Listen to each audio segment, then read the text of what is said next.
వే gold trusted gold buyers మీరు తాకట్టు పెట్టిన బంగారాన్ని విడిపించి ఈ రోజు ఉన్న మార్కెట్ ధరకు కొనబడను.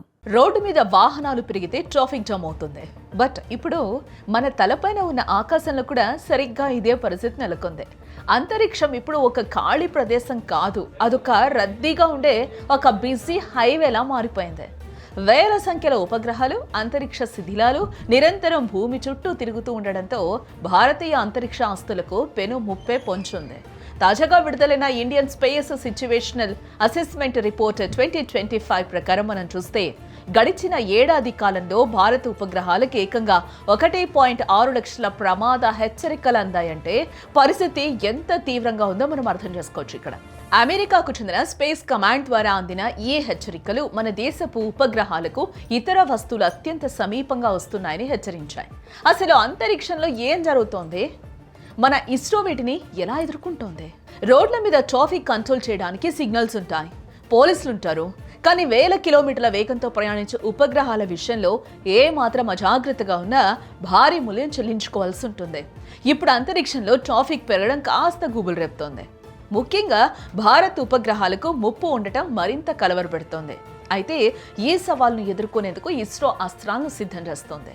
అంతరిక్షంలో ఇతర వస్తువులతో గుద్దుకోకుండా ఉండేందుకు ఇస్రో గతేడాది అత్యంత అప్రమత్తంగా వ్యవహరించింది.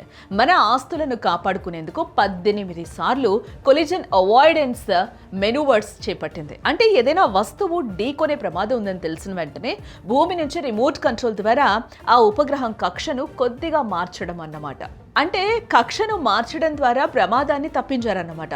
వీటిలో 14 మార్పులు భూమికి దగ్గరగా ఉండే ఎల్ఈఓలో జరగా 4 మార్పులు జియో సింక్రోనస్ ఆర్బిట్లో నిర్వహించారు.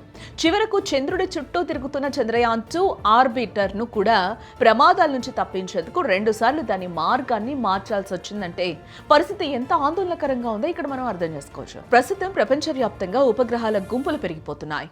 2025లోనే 315 విజయవంతమైన ప్రయోగాలు జరగగా ఏకంగా 4651 కొత్త వస్తువులు కక్షలోకి చేరాయి. ఒక్కోసారి ఒకే రోజులో 100కు పైగా వస్తువులను ప్రయోగిస్తూ ఉండడంతో కక్షలో ఖాళీ తగ్గిపోతోంది. ఈ రద్దీ వల్ల ప్రమాదాలను పసిగట్టి స్పందించే సమయం కూడా క్రమంగా తగ్గిపోతూ వస్తుంది. అంతేకాదు, ఈ పరిస్థితి ఇలాగే కొనసాగితే పనిచేసే ఉపగ్రహాల కంటే అంతరిక్ష శిథిలాలే ఎక్కువగా మారిపోయే ప్రమాదం ఉంది. ఈ శిథిలాలు కేవలం ఉపగ్రహాలకే కాదు, భూమిపై ఉన్న నివాస ప్రాంతాలకు కూడా ముప్పుగా మారుతున్నాయి. కొన్ని సందర్భాల్లో ఉపగ్రహాల విడిభాగాలు వాతావరణంలో పూర్తిగా కాలిపోకుండా భూమిపై పడుతున్న ఘటనలు పెరుగుతున్నాయి. వీటితో పాటు అంతరిక్షంలోని సూక్ష్మ కణాలు ఢీకొనడం వల్ల స్పేస్ క్రాఫ్ట్లు దెబ్బతినే అవకాశం ఉంది. ఇటీవలే చైనా అంతరిక్ష నౌక కిటికీ దెబ్బతినటం ఇందుకు నిదర్శనం. అయితే ఈ సవాళ్ళను ఎదుర్కోవడానికి ఇస్రో తన సొంత ట్రాకింగ్ వ్యవస్థ అయిన ప్రాజెక్ట్ నేత్రను బలోపేతం చేస్తోంది ఇక్కడ. అవును, అలాగే 2030 నాటికి అన్ని భారతీయ ఉపగ్రహాలకు వాటి పని పూర్తయ్యాక కక్ష నుంచి సురక్షితంగా తొలగించే డిఆర్బిట్ సామర్థ్యాన్ని కల్పించాలని ఇస్రో లక్ష్యంగా పెట్టుకుంది. టెక్నాలజీ పెరుగుతున్న కొద్దీ అంతరిక్షంలో ఉపగ్రహాలను ప్రయోగించడం ఎంత ముఖ్యమో, పర్యావరణాన్ని కాపాడినట్లుగానే అంతరిక్షాన్ని కూడా శిథిలాల నుంచి రక్షించుకోవడం ఇప్పుడు అంతకంటే కీలకం కాబోతోంది. అంతరిక్షంలో భారత్ చేస్తున్న ఈ పోరాటం మన ఆస్తుల రక్షణకే కాదు, భావితరాల ప్రయోగాలకు కూడా భద్రతనిస్తుందని మనం ఆశిద్దాం.